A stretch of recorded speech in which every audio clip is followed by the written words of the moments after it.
कहानी की शुरुआत में हमें एक कार्टूनिश बैकग्राउंड में महाराज विक्रमादित्य और मायावी वेताल की कहानी सुनाई जाती है, जहाँ पर उनके राज्य में अकाल पड़ चुका था। और ठीक उसी वक्त उनके राज्य में एक तांत्रिक आते हैं और वो उनसे कहते हैं कि अगर तुम्हें इस समस्या का समाधान चाहिए तो मुझे मायावी विंध्याचल पर्वत से वेताल ला कर दो। अगर तुमने मेरा काम कर दिया तो मैं तुम्हारे राज्य को खुशहालियों से भर दूंगा। लेकिन हाँ, एक बात का ध्यान रखना, उसे पकड़ना आसान नहीं। वो हर बार तुमसे एक नई कहानी पूछेगा। अगर तुमने उसके सवालों का सही जवाब नहीं दिया तो वो तुम्हारे सर को 100 टुकड़ों में काट के बिखेर देगा। और इसके बाद होना क्या था, महाराज विक्रमादित्य वेताल को पकड़ने के लिए निकल पड़ते हैं।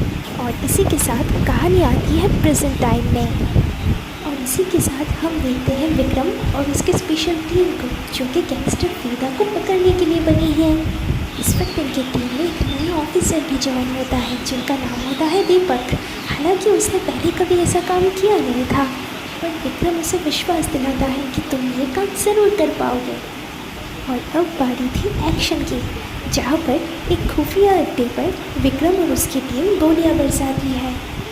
और यहाँ पर हम विक्रम की टीम और वेदा की टीम में एक एक्शन सीन देखते हैं, जहाँ विक्रम के हाथ मुनि नाम का एक गैंगस्टर लगता है, जो कि वेदा का ही साथी था।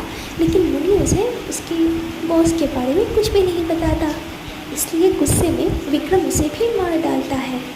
और तभी कहानी में एक ट्विस्ट आता है। व्यूअर्स को पता चलता है कि उस पूरे हाथापाई में एक निहत्था आदमी भी था, जो कि बाय मिस्टेक वहाँ पहुँच चुका था और विक्रम के हाथों उसका एनकाउंटर हो चुका था।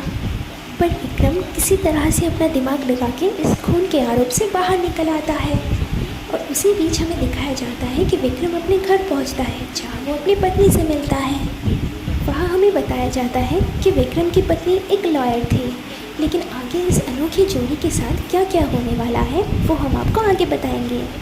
और यहाँ पर सीन शिफ्ट होता है ऑफिस में, जहाँ पर न्यू ऑफिसर दीपक एक दिन पहले हुए एनकाउंटर की वजह से पूरी तरह से डिस्टर्ब था।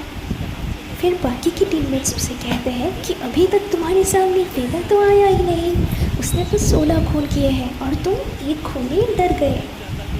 वो उसे बताते हैं कि एक बार वेदा ने एक तलवार से बीच बाजार में एक आदमी को 2 हिस्सों में काट दिया था और इसी की वजह से वेदा का दबदबा इतना ज़्यादा है।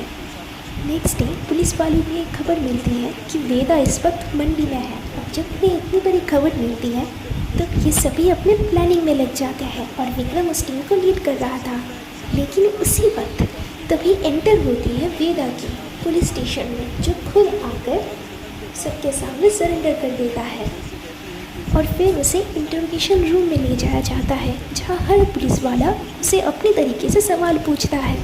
लगभग 5 से 6 पुलिस वाले अपनी तरीके से उसे डराने की धमकाने की कोशिश करता है, लेकिन इसका कोई फ़ायदा नहीं होता।